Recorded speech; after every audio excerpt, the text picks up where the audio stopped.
ಒಬ್ಬ ಹುಚ್ಚ MLA ಮಾತಾಡ್ತಾನ. ಅವಂಗೇನ್ ಗೊತ್ತದ? ಬಾಬಾ ಸಾಹೇಬ್ ಅಂಬೇಡ್ಕರ್ ಅವರು ಪಾರ್ಟಿಷನ್ ಆಫ್ ಪಾಕಿಸ್ತಾನ ಒಳಗ ಹಂಗ ಹೇಳಿದ್ರು ಹಿಂಗ ಹೇಳಿದ್ರು. ಸಾವಿರಾರು ವರ್ಷಗಟ್ಲೆ ತೂಗವ್ರು ನೀವು. ನಾವೇನು ಹೊರಗೆ ದೇಶದಿಂದ ಎಲ್ಲಾರ ಇರಾನ್ ಇರಾಕ್ದಿಂದ ಬಂದವರಲ್ಲ, ಈ ದೇಶದ ಮೂಲ ನಿವಾಸಿಗಳು. ಕೇಳ್ಕೊನಿ, ಈ ದೇಶದ ನಾವು ಮೂಲ ನಿವಾಸಿಗಳು, ಇಲ್ಲೇ ಹುಟ್ಟಿ ಇಲ್ಲೇ ಬೆಳೆದವರು.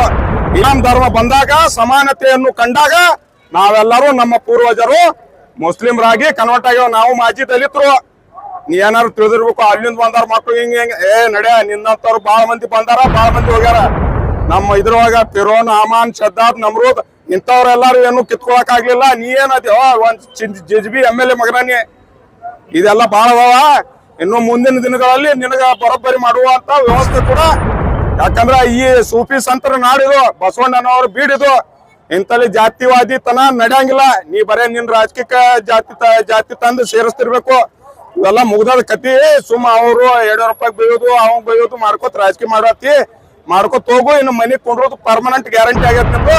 ಸಂವಿಧಾನ ದಿನಾಚರಣೆ ಒಳಗೆ ನಿನಗೆ ಯಾಕೆ ಕೇಳ್ಬೇಕಾಗ್ಯದಂದ್ರೆ ನೀ ಸಂವಿಧಾನ ವಿರೋಧಿ ಐತಿ. ನಿನಗೆ ಸಂವಿಧಾನ ಓದೇ ಇಲ್ಲಿ.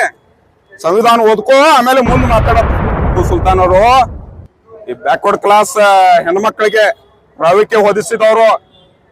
ಟಿಪ್ಪು ಸುಲ್ತಾನ್ ಅವರು ದಲಿತರಿಗೆ ಫಸ್ಟ್ ಇದ್ರೊಳಗ ಸೈನ್ಯ ಒಳಗೆ ಸೇರಿಸಿದವರು. ದಲಿತರಿಗೆ ಭೂಮಿ ಕೊಟ್ಟವ್ರು. ನೀ ಏನ್ ಮಾಡಿಯೋ?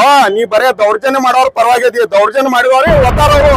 ನಿಮ್ಮಂತ ಏನ್ ಲುಚ್ಚಾಗಳಿದ್ರಲ್ಲ ಆ ಕಾಲವಾಗ ಅವ್ರಿಗೆ ಒದ್ದಾರ. ನೀ ಏನ್ ಹೇಳ್ತಿ? ನಿಮ್ಮಂತವ್ರು ಬಹಳ ಮಂದಿ ಟಿಪ್ಪು ಸುಲ್ತಾನ್ ಇದೈತಲ್ಲ, ಸೂರ್ಯನ ಮೇಲೆ ಉಗುಳಿದ್ರೆ ಯಾರ ಮೇಲೆ ಉಗುಳು ಬೀಳ್ತದ? ಅವನ ಮುಖದ ಮೇಲೆ ಬೀಳ್ತದ. ಅದ ಹಂಗ ಆಗ್ಯಾವ. ಇದೇನ್ ಬಾಳ ಟೆನ್ಷನ್ ತಗೊಳ್ಳೋದಿಲ್ಲ. ಅವ್ ಹುಚ್ಚೈತದು. ಯಾಕಂದ್ರೆ ಮಾತಾಡ್ತದ, ಏನ್ ಮಾತಾಡ್ತಾನ ಅವಂಗೆ ತಿಳಿಯಂಗಿಲ್ಲ.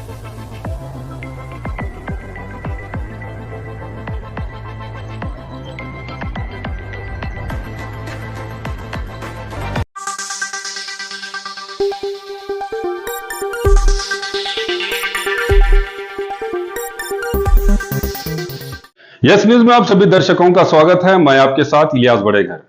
आइए देखते हैं आज की खबर क्या कहती है। ಇವತ್ತು ನವೆಂಬರ್ 26 ನಮ್ಮ ದೇಶಕ್ಕೆ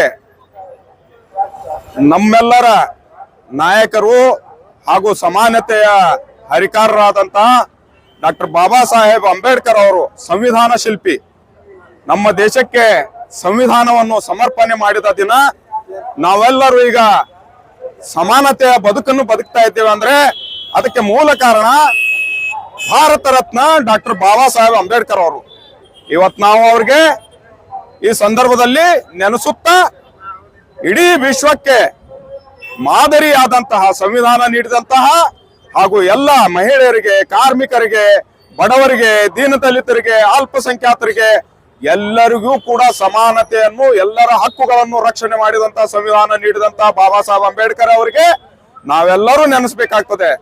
ಕೆಲ ಸಂವಿಧಾನ ವಿರೋಧಿಗಳು ಈ ನಮ್ಮ ದೇಶದಲ್ಲೂ ಕೂಡ ಇದ್ದಾರೆ. ಅವ್ರಿಗೆ ಬಾಬಾ ಸಾಹೇಬ್ ಅಂಬೇಡ್ಕರ್ ಅವರ ಸಂವಿಧಾನದಲ್ಲಿ ಜಾತ್ಯತೀತ ಪದ ಸೇರಿಸಲಿಲ್ಲ, ಅದು ಆಮೇಲೆ ಸೇರಿಸಿದ್ರು, ಬಾಬಾ ಸಾಹೇಬ್ ಅಂಬೇಡ್ಕರ್ ಅವರು ಸೇರಿಸಲಿಲ್ಲ ಅಂತ ಹೇಳ್ತಾರೆ. ಅದನ್ನ ನಾನು ಇದು ಸಂವಿಧಾನ ಒಳಗೆ ಅಕ್ಷರಗಳನ್ನು, ಪದಗಳನ್ನು ಸೇರಿಸಿದರೆ ಮಾತ್ರ ಅದು ಜಾತ್ಯತೀತ ಅಲ್ಲ. ಅದು ಬರೆದಂತಹ ಮೂಲ ಆಶಯನೇ ಜಾತ್ಯತೀತ. ಈ ಭಾರತ ದೇಶದ ಸಂವಿಧಾನ ಜಾತ್ಯತೀತ ಸಂವಿಧಾನ.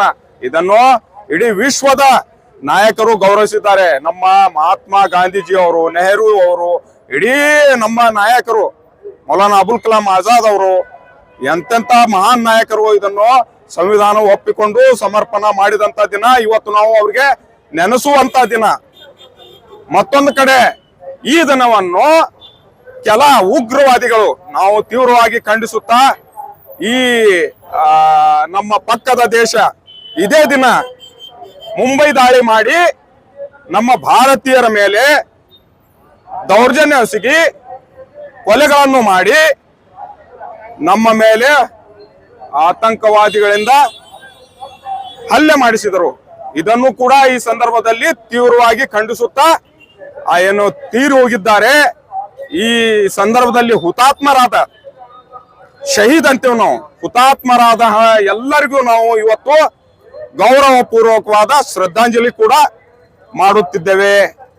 ಈ ಬಾಬಾ ಸಾಹೇಬ್ ಅಂಬೇಡ್ಕರ್ ಅವರ ಏನು ಸಂವಿಧಾನ ಇದೆ, ಈ ಸಂವಿಧಾನದ ಮೂಲ ಆಶಯ ಎಲ್ಲ ಜನರಿಗೆ ಮುಟ್ಟುವಂತ ನಿಟ್ಟಿನಲ್ಲಿ ಸಂವಿಧಾನದ ಪ್ರಿಯಾಂಬಲ್ ಅನ್ನು ಓದಿಸುವ ಕೆಲಸವನ್ನು ಕೂಡ ನಾವು ನೀವೆಲ್ಲರೂ ಮಾಡಬೇಕಾಗಿದೆ, ಮಾಡುತ್ತೇವೆ, ಮಾಡೋಣ. ಇದನ್ನು ಬಾಬಾ ಸಾಹೇಬ್ ಅಂಬೇಡ್ಕರ್ ಅವರನ್ನು ಒಪ್ಪಿಕೊಂಡಂತಹ ನಾವು ನೀವು ಎಲ್ಲರೂ ಮುಂದಿನ ದಿನಗಳಲ್ಲಿ ಬಾಬಾ ಸಾಹೇಬ್ ಅಂಬೇಡ್ಕರ್ ಅವರು ಕೇವಲ ದಲಿತರಿಗೆ ಮಾತ್ರ ಸೀಮಿತ ಅಲ್ಲ, ಹಿಂದುಳಿದ ವರ್ಗದವ್ರಿಗೆ ಯಾರಿಗೂ ಸೀಮಿತ ಅಲ್ಲ, ಎಲ್ಲರಿಗಾಗಿ ಬರೆದಂತ ಸಂವಿಧಾನ. ಒಬ್ಬ ಹುಚ್ಚ MLA ಮಾತಾಡ್ತಾನ, ಅವಂಗೇನ್ ಗೊತ್ತದ? ಬಾಬಾ ಸಾಹೇಬ್ ಅಂಬೇಡ್ಕರ್ ಅವರು ಪಾರ್ಟಿಷನ್ ಆಫ್ ಪಾಕಿಸ್ತಾನ ಒಳಗ ಹಂಗ ಹೇಳಿದ್ರು ಹಿಂಗ ಹೇಳಿದ್ರು. ಸಾವಿರಾರು ವರ್ಷಗಟ್ಲೆ ತುಳಿದವ್ರು ನೀವು. ದಲಿತರ ಸ್ಥಿತಿ ಏನಿತ್ತು, ಇದೇ ಬ್ರಿಟಿಷರ ಆಳ್ವಿಕೆತ್ತ ಮುಂಚೆ, ಬ್ರಿಟಿಷರ ಆಳ್ವಿಕೆಯಲ್ಲಿ ನಮ್ಮೆಲ್ಲರ ಪರಿಸ್ಥಿತಿ ಏನಿತ್ತು? ನಾವೇನು ಹೊರಗೆ ದೇಶದಿಂದ ಎಲ್ಲರ ಇರಾನ್ ಇರಾಕ್ದಿಂದ ಬಂದವರಲ್ಲ, ಈ ದೇಶದ ಮೂಲ ನಿವಾಸಿಗಳು. ಕೇಳ್ಕೊನಿ, ಈ ದೇಶದ ನಾವು ಮೂಲ ನಿವಾಸಿಗಳು, ಇಲ್ಲೇ ಹುಟ್ಟಿ ಇಲ್ಲೇ ಬೆಳೆದವರು. ಇಲ್ಲಿ ಇಸ್ಲಾಂ ಧರ್ಮ ಬಂದಾಗ, ಸಮಾನತೆಯನ್ನು ಕಂಡಾಗ ನಾವೆಲ್ಲರೂ ನಮ್ಮ ಪೂರ್ವಜರು ಮುಸ್ಲಿಮರಾಗಿ ಕನ್ವರ್ಟ್ ಆಗ್ಯಾವ. ನಾವು ಮಾಜಿ ದಲಿತರು. ನೀ ಏನಾರು ತಿಳಿದಿರ್ಬೇಕು, ಅಲ್ಲಿಂದ ಬಂದಾರ ಮಕ್ಳು ಹಿಂಗ ನಡೆ, ನಿನ್ನಂತವ್ರು ಬಾಳ ಮಂದಿ ಬಂದಾರ, ಬಾಳ ಮಂದಿ ಹೋಗ್ಯಾರ. ನಮ್ಮ ಇದ್ರೊಳಗ ಫಿರೋನ್, ಅಮಾನ್, ಶದ್ದಾದ್, ನಮ್ರೂದ್ ಇಂಥವ್ರೆಲ್ಲಾರು ಏನು ಕಿತ್ಕೊಳಕ್ ಆಗ್ಲಿಲ್ಲ. ನೀ ಏನದ ಒಂದ್ JJB MLA ಮಗನೇ. ಇದೆಲ್ಲ ಬಾಳ ಅದಾವ. ಇನ್ನು ಮುಂದಿನ ದಿನಗಳಲ್ಲಿ ನಿನಗ ಬರೋಬ್ಬರಿ ಮಾಡುವಂತ ವ್ಯವಸ್ಥೆ ಕೂಡ ಸಮಾಜ, ಎಲ್ಲ ಧರ್ಮದವರು, ಹಿಂದುಳಿದ ವರ್ಗದವರು, ದಲಿತರು, ಅಲ್ಪಸಂಖ್ಯಾತರು ಎಲ್ಲಾರು ಕೂಡಿ ನಿನಗ ಮನಿಗ್ ಕಳಿಸ್ತಾರ ಅನ್ನೋದು ನನಗ ಬಹಳ ಗಟ್ಟಿಯಾದ ಆಶಾಭಾವನೆ, ಗಟ್ಟಿಯಾದ ನಂಬಿಕೆ ಇದೆ. ಯಾಕಂದ್ರ ಈ ಸೂಫಿ ಸಂತರ ನಾಡಿದು, ಬಸವಣ್ಣನವರು ಬೀಡಿದು. ಇಂತಲ್ಲಿ ಜಾತಿವಾದಿತನ ನಡೆಯಂಗಿಲ್ಲ. ನೀ ಬರೇ ನಿನ್ ರಾಜಕೀಯ ಜಾತಿ ತಂದು ಸೇರಿಸ್ತಿರ್ಬೇಕು. ಇವೆಲ್ಲ ಮುಗ್ದದ ಕತಿ. ಸುಮ್ಮ ಅವರು ₹2 ಬೈಯೋದು, ಅವಂಗ್ ಬೈಯೋದು ಮಾಡ್ಕೋತ ರಾಜಕೀಯ ಮಾಡ್ಕೋತ ಹೋಗು. ಇನ್ನು ಮನಿಗ್ ಕೊಂಡ್ರೋದು ಪರ್ಮನೆಂಟ್ ಗ್ಯಾರಂಟಿ ಆಗ್ಯದ ನಿಂದು. ಈ ಸಂದರ್ಭ ಒಳಗ ಸಂವಿಧಾನ ದಿನಾಚರಣೆ ಒಳಗೆ ನಿನಗೆ ಯಾಕೆ ಕೇಳ್ಬೇಕಾಗ್ಯದಂದ್ರೆ, ನೀ ಸಂವಿಧಾನ ವಿರೋಧಿ ಅದಿ. ನಿನಗೆ ಸಂವಿಧಾನ ಓದೇ ಇಲ್ಲಿ, ಸಂವಿಧಾನ ಓದ್ಕೋ, ಆಮೇಲೆ ಮುಂದೆ ಮಾತಾಡತ್ತ. MLA ಮಾತು ಬಂದಾಗ ನಿನ್ನೆ ಅವರು ಟಿಪ್ಪು ಸುಲ್ತಾನ್ ಬಗ್ಗೆ ಹಿಂದೂ ವಿರೋಧಿ ಅಂತ ಹೇಳಿ ಒಂದು ಮಾತಾಡಿದ್ದಾರೆ. ಅದ್ರ ಬಗ್ಗೆ ಹೌದ್ರಿ, ಹಿಂದೂ ವಿರೋಧಿ ಅಂತ ಹೇಳ್ತಾನವ. ಟಿಪ್ಪು ಸುಲ್ತಾನ್ ಅವರು ಈ ಬ್ಯಾಕ್ವರ್ಡ್ ಕ್ಲಾಸ್ ಹೆಣ್ಮಕ್ಳಿಗೆ ಪ್ರಾವಿಕ್ಯ ಹೊದಿಸಿದವರು. ಟಿಪ್ಪು ಸುಲ್ತಾನ್ ಅವರು ದಲಿತರಿಗೆ ಫಸ್ಟ್ ಇದ್ರೊಳಗ ಸೈನ್ಯ ಒಳಗೆ ಸೇರಿಸಿದವರು, ದಲಿತರಿಗೆ ಭೂಮಿ ಕೊಟ್ಟವ್ರು. ನೀ ಏನ್ ಮಾಡಿಯೋ? ನೀ ಬರೇ ದೌರ್ಜನ್ಯ ಮಾಡೋರು ಪರವಾಗಿದ್ದಿ, ದೌರ್ಜನ್ಯ ಮಾಡಿದವ್ರಿ ಒದ್ದಾರವ್ರು. ನಿಮ್ಮಂತ ಏನ್ ಲುಚ್ಚಾಗಳು ಇದ್ರಲ್ಲ ಆ ಕಾಲವಾಗ ಅವ್ರಿಗೆ ಒದ್ದಾರ. ನೀ ಏನ್ ಹೇಳ್ತಿ? ನಿಮ್ಮಂತವ್ರು ಬಹಳ ಮಂದಿ ಟಿಪ್ಪು ಸುಲ್ತಾನ್ ಇದೈತಲ್ಲ, ಸೂರ್ಯನ ಮೇಲೆ ಉಗುಳಿದ್ರೆ ಯಾರ ಮೇಲೆ ಉಗುಳು ಬೀಳ್ತದ? ಅವನ ಮುಖದ ಮೇಲೆ ಬೀಳ್ತದ. ಅದ ಹಂಗ ಆಗ್ಯಾವ. ಇದೇನ್ ಬಹಳ ಟೆನ್ಷನ್ ತಗೊಳ್ಳೋದಿಲ್ಲ. ಅವ್ ಹುಚ್ಚೈತದು. ಯಾಕಂದ್ರೆ ಮಾತಾಡ್ತದ, ಏನ್ ಮಾತಾಡ್ತಾನ ಅವಂಗೆ ತಿಳಿಯಂಗಿಲ್ಲ. ನಾಳೆ ಮತ್ ಬ್ಯಾರದ ಮಾತಾಡ್ತಾನ. ಅವೆಲ್ಲ ಇವನ ಮೇಲೆ ಜಾಸ್ತಿ ಟೆನ್ಷನ್ ತಗೊಳ್ಳೋದು ಅವಶ್ಯಕತೆ ಇಲ್ಲ. ಇವ್ನ ಹೇಳಿ ನಾವೇ ಪ್ರಚಾರ ಮಾಡತ್ತೀವೇನ ಅಂತ ಅನ್ಸತ್ತದ ನನಗ. ಅವ ಬೇಡ್ಕೊತಾನ, ಮುಸುಲ್ರಿ ಏನಾರು ನನಗ್ ಬೈಲಿ ಅಂತೇಳಿ. ಅದ್ ನಾವು ಬೈಯೋದು ಬಿಡ್ಬೇಕಾಗ್ಯದ. ಸುಮ್ ಈಗ ನಿನ್ನೆ ಅಷ್ಟ್ ಹೇಳ್ಯಾನ ಅಂತೇಳಿ ನಮಗ್ ಮತ್ ತಲೆ ಕೆಟ್ಟಿತ್ತು. ಆದ್ರೂ ನಾವು ಏನ್ ಮಾಡಿದ್ವಿ, ಇಂತ ಹುಚ್ಚರ ಬಾಯಿಗೆ ಹತ್ತಬಾರ್ದು. ಹುಚ್ಚ ಈಗ ಒಂದ್ ಹುಚ್ಚ ನಾಯಿ ನಮಗ್ ಕಡಿತದ, ನಾವ್ ಅದಕ್ ಕಡಿಯಕ್ ಆಗಂಗಿಲ್ಲ. ಅದ್ ನಾಯಿ ಇರ್ತದ. ಹಿಂಗ ಈ ಸಂದರ್ಭ ಒಳಗೆ ನಾ ಅದು ಕೂಡ ಹೇಳ್ತೀನಿ, ಯಾವುದೇ ಆಗ್ಲಿ ಸಂವಿಧಾನಬದ್ಧವಾದ ನಮ್ಮ ಹಕ್ಕುಗಳನ್ನು ಉಳಿಸ್ಕೊಳ್ಳೋ ನಿಟ್ಟಿನಲ್ಲಿ ನಾವು ಸಂವಿಧಾನದ ಆಶಯಗಳ ಮೂಲ ಆಶಯಗಳನ್ನು ಇದ್ ಮಾಡಿ ಸಂವಿಧಾನವನ್ನು ಗೌರವಿಸಿದ್ರ ಸಂವಿಧಾನ ನಮಗ್ ಗೌರವಿಸುವ ಅಂತ ಹೇಳಿ ಈ ಸಂದರ್ಭದಲ್ಲಿ ಹೇಳಿ ನನ್ನ ಮಾತು ಮುಗಿಸ್ತೀನಿ. इरफान शेख। सुल्तान गोट व्यापारी अकीका, शादी, वलीमा और कुर्बानी जैसे और भी प्रोग्राम्स के लिए साल के 12 महीने सुल्तान गोट व्यापारी निसार अहमद बैरुडगी से संपर्क करें। इनके पास हर किस्म के जैसे जवारी, कश्मीरी, राजस्थानी, सुराई बकरे अवेलेबल हैं। यहाँ आपको केजी के हिसाब से या नगद बकरे भी मिलेंगे। तो देर किस बात की, अपने प्रोग्राम्स को शानदार और सक्सेसफुल करके अपने मेहमानों और दोस्तों का दिल जीतने के लिए स्क्रीन पर दिए गए नंबर्स पर कॉल करके अपने मनपसंद बकरे हासिल करें। एड्रेस सुल्तान गोट व्यापारी, JM रोड, गच्छी महल बैक साइड, माशा अल्लाह हाउस, बीजापुर। ಇವತ್ತು ಭಾರತ ದೇಶಕ್ಕೆ ಡಾಕ್ಟರ್ ಬಾಬಾ ಸಾಹೇಬ್ ಅಂಬೇಡ್ಕರ್ ಅವರು ಸಂವಿಧಾನವನ್ನು ಸಮರ್ಪಣೆ ಮಾಡಿದ ದಿವಸವಾಗಿದೆ. ಅದರ ಆರ್ಥಿಕವಾದ ಸ್ವಾಗತವನ್ನು ನಾವು ಬಯಸ್ತಾ ಇದ್ದೇವೆ. ಹಾಗೆಯೇ ಇವತ್ತು ಸಂವಿಧಾನ ಬಾಬಾ ಸಾಹೇಬ್ ಅಂಬೇಡ್ಕರ್ 1950 ನವೆಂಬರ್ 26ರಂದು ಭಾರತ ದೇಶಕ್ಕೆ ಒಂದು ಸಂವಿಧಾನವನ್ನು ಅವಶ್ಯಕತೆ ಇರುವ ಕಾರಣ ಬಾಬಾ ಸಾಹೇಬ್ ಅಂಬೇಡ್ಕರ್ ಅವರು ಭಾರತಕ್ಕೆ ಒಂದು ಸಂವಿಧಾನವನ್ನು ಸಮರ್ಪಣೆ ಮಾಡ್ತಾರೆ ಆ ದಿವಸ ಇವತ್ತು ಎಲ್ಲ ಮಾನವ ಕುಲ ಜಾತಿಗಳೇನದಾವಲ್ಲ ಅವರು ಸಂತೋಷ ಮತ್ತು ಸಂಭ್ರಮ ಪಡುವಂತ ದಿವಸ ಇವತ್ತಾಗಿದೆ. ಯಾಕಪ್ಪ ಅಂತಂದ್ರ ಇವತ್ತು ಮಾನವರು ಎಲ್ಲರೂ ಸಮಾನರು. ನಾವು ಜಾತಿ ಧರ್ಮ ಭೇದ ಭಾವ ಹೆಣ್ಣು ಗಂಡು ಎಲ್ಲದರ ಒಂದು ಸಮಾನತೆಯಿಂದ ಬದುಕುವಂತ ಒಂದು ಸಂವಿಧಾನವನ್ನು ಇವತ್ತು ಡಾಕ್ಟರ್ ಬಾಬಾ ಸಾಹೇಬ್ ಅಂಬೇಡ್ಕರ್ ಅವರು ಈ ದೇಶಕ್ಕೆ ಸಮರ್ಪಣೆ ಮಾಡಿದ ದಿವಸ. ಇವತ್ತು ನಾವೆಲ್ಲರೂ ಈ ದೇಶದಲ್ಲಿರುವ ಪ್ರತಿಯೊಬ್ಬರು ಇದನ್ನ ನಾವು ಹೆಮ್ಮೆ ಪಡುವಂತ ಒಂದು ದಿನವಾಗಿ ನಾವು ಆಚರಣೆ ಮಾಡಬೇಕಾಗಿದೆ. ಹಾಗಾಗಿ ಡಾಕ್ಟರ್ ಬಾಬಾ ಸಾಹೇಬ್ ಅಂಬೇಡ್ಕರ್ ಅವರು ಈ ದೇಶದಲ್ಲಿ ಜಾತಿ ವ್ಯವಸ್ಥೆ ನಿರ್ಮೂಲನೆ ಮಾಡಿದವರು. ಈ ಜಾತ್ಯತೀತತೆ ಅಂದ್ರೆ ಎಲ್ಲರೂ ಸಮಾನರಾಗಿರ್ಬೇಕು, ಅಧಿಕಾರದಲ್ಲಿ ಸಮಾನತೆ ಬೇಕು, ಆರ್ಥಿಕತೆಯಲ್ಲಿ ಸಮಾನತೆ ಇರಬೇಕು, ಬಡವ ಬಲ್ಲಿದ ಹೆಣ್ಣು ಗಂಡು ಭೇದ ಭಾವ ಎಲ್ಲರೂ ಒಂದು ಸಮಾನತೆ ಇರುವಂತ ಒಂದು ವಿಚಾರವನ್ನು ಡಾಕ್ಟರ್ ಬಾಬಾ ಸಾಹೇಬ್ ಅಂಬೇಡ್ಕರ್ ಅವರು ಇವತ್ತ ದೇಶಕ್ಕೆ ಸಮರ್ಪಣೆ ಮಾಡಿದಂತ ದಿನವಾಗಿದೆ. ಹಾಗಾಗಿ ಮನುಸ್ಮೃತಿಯಲ್ಲಿ ಹೇಳ್ತಿದ್ದಪ್ಪ ಅಂತಂದ್ರ ಮನುಸ್ಮೃತಿ ಒಂದು ಹೆಣ್ಣನ್ನ ಇವತ್ತವರು ಏನ್ ಮಾಡ್ತಿದ್ರಪ್ಪ ಅಂತಂದ್ರ ಗಂಡ ಸತ್ರ ಹೆಣ್ಣನ್ನ ಚಿತೆಗೇರಿಸುವಂತ ಒಂದು ಪದ್ಧತಿಯಲ್ಲಿ ಜಾರಿಯಲ್ಲಿತ್ತು. ಹೆಣ್ಣಿಗೆ ಶಿಕ್ಷಣ ಕೊಡ್ತಿರ್ಲಿಲ್ಲ ಅನ್ನೋ ಭೋಗದ ವಸ್ತು ಆಗಿದ್ರು ಹೆಣ್ಮಗಳು. ಯಾಕಪ್ಪ ಅಂತಂದ್ರ ಆ ಭೋಗದ ವಸ್ತು ಏನಪ್ಪಾ ಅಂತಂದ್ರ ಅನುಭವಿಸೋದು, ಆಕಿನ ಪ್ರೆಗ್ನೆಂಟ್ ಮಾಡೋದು, ಒಂದು ಹೆರಿಗೆ ಯಂತ್ರವಾಗಿ ಇಲ್ಲಿ ದೇಶದಲ್ಲಿ ನಿರ್ಮಾಣ ಮಾಡಿದ್ರು. ಹಾಗಾಗಿ ಆ ವಿಚಾರದಿಂದ ಏನು ಮನುಸ್ಮೃತಿಯನ್ನ ಹೊರಗೆ ತಂದು ಬಾಬಾ ಸಾಹೇಬ್ ಅಂಬೇಡ್ಕರ್ ಅವರು ಸಂವಿಧಾನದ ಮೂಲಕ ಎಲ್ಲರಿಗೂ ಒಂದು ಸಮಾನತೆಯನ್ನು ನೀಡಿದ್ದು ನಾವು ಹೆಮ್ಮೆ ಪಡುವಂತ ವಿಷಯವಾಗಿದೆ. ಹಾಗಾಗಿ ಈ ದೇಶದ ಪ್ರತಿಯೊಬ್ಬರು, ಈ ದೇಶದ ಪ್ರತಿಯೊಂದು ಜೀವಿಯು ಕೂಡ ಇದನ್ನ ಬಾಬಾ ಸಾಹೇಬ್ ಅಂಬೇಡ್ಕರ್ ಅವರನ್ನ ನೆನೆಯುವಂತ ಒಂದು ವಿಚಾರ ಆಗ್ಬೇಕಾಗಿದೆ. ಇವತ್ತು ಸಿಯಾ, ಸಿಖ್ರು, ಬೌದ್ಧರು, ಎಲ್ಲ ಧರ್ಮದವರು ಇವತ್ತು ಒಂದು ಕಾನೂನು ಅಡಿಯಲ್ಲಿ ಬದುಕ್ತಾರಪ್ಪ ಅಂತಂದ್ರೆ ಅದು ಸಂವಿಧಾನ.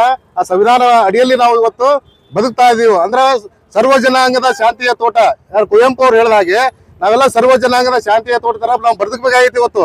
ಹಾಗಾಗಿ ನಾವು ಭಾರತದ ಸಂವಿಧಾನವನ್ನು ಒಪ್ಕೊಳ್ಬೇಕಾಗಿದೆ.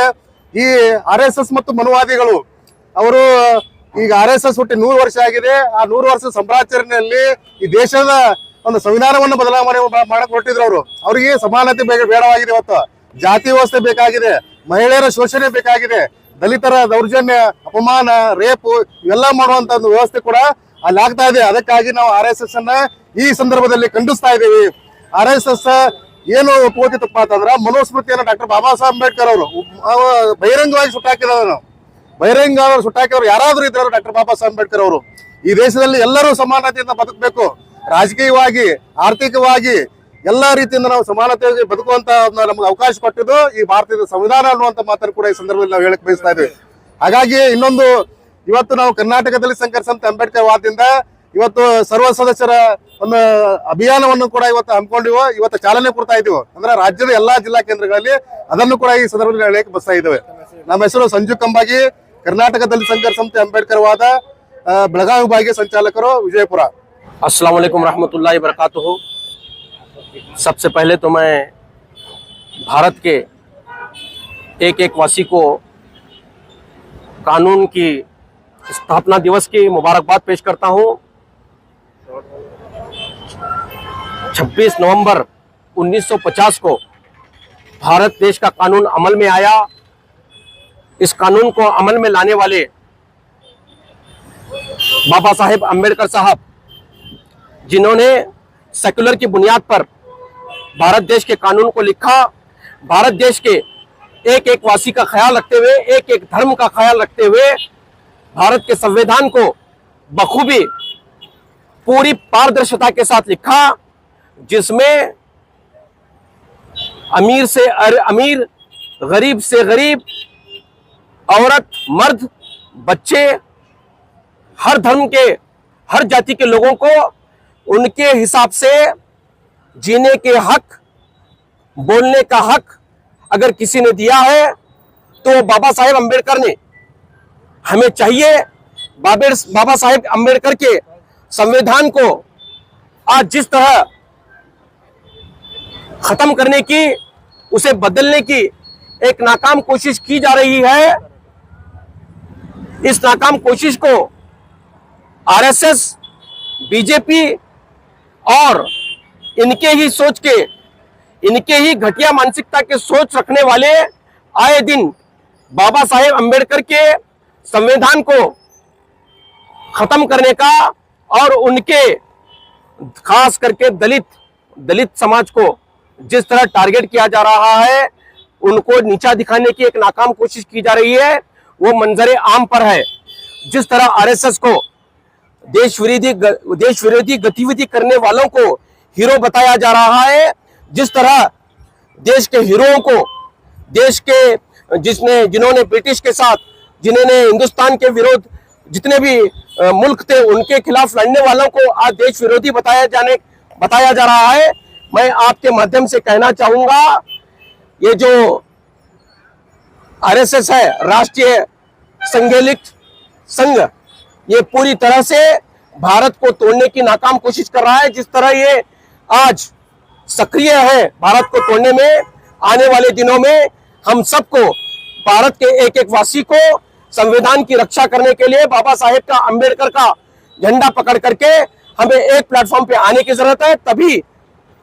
तभी ये देश विरोधी गतिविधियां करने वाले लोग, इनके होश ठिकाने आएंगे। जब तक हम ये एक प्लेटफॉर्म पे आकर इनके साथ में नहीं लड़ेंगे, तब तक कोई बात नहीं बनेगी। मैं चाहता हूं कि जितने भी संविधान को मानने वाले हैं, बाबा साहेब अंबेडकर को मानने वाले हैं, चाहे वो मुस्लिम समाज हो, चाहे वो दलित समाज हो, चाहे वो किसी भी वर्ग का हो, जब तक हम एक प्लेटफॉर्म पर नहीं आएंगे, ये जो देश विरोधी गतिविधियां करने वाले लोग हैं, ये इनकी आदत से बाज नहीं आएंगे। मैं इतनी सी बात करके अपनी बात को खत्म करता हूं। जय संविधान, जय बाबा साहेब अंबेडकर। मेरा नाम हाफिज सिद्दीक है, मैं एमएमडीसी का एक लीडर हूं। जैसा कि आप सब जानते हैं कि आप सभी का प्यार हमारे साथ कायम है। इसी तरह से हमारे इस चैनल को प्यार करते रहिए और हमारी सारी खबरों को लाइक, शेयर और सब्सक्राइब करना ना भूलिए। हमारा यही मकसद है कि आपको हर खबर जो है, जैसा है वैसा ही आपको हम दिखाते रहेंगे। ना किसी का पक्ष लेंगे, ना किसी के विरोध में जाएंगे। हमारे कदम सच के साथ।